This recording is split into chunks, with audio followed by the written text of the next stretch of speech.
Hai, ah, saya nak berkongsi pasal kesan-kesan efek kepada pesakit-pesakit kemoterapi. Kemoterapi. Okey, ini ada pengalaman sesiapa pengidap pesakit kanser. Alright. Jika anda berniat atau nak buat rawatan kemoterapi, so dengar dulu pandangan, cek dulu, buat dulu kajian tentang kesan-kesan sampingan kemoterapi.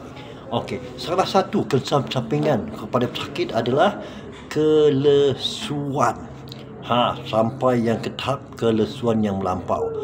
Peningkatan risiko jangkitan. Because kemoterapi boleh melemahkan kita punya body immune system. Okey, loya dan muntah. Kita loya dan muntah.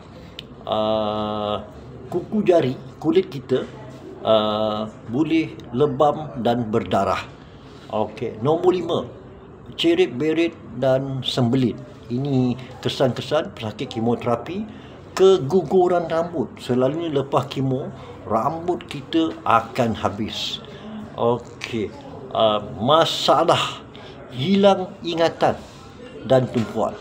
Selalunya pesakit-pesakit kemoterapi, salah satu efek dia adalah hilang ingatan. Alright. Nombor 8, sakit mulut. Oleh itu kawan-kawan, dapatkan rawatan alternatif sebelum anda buat kemoterapi. Alright, salam hormat.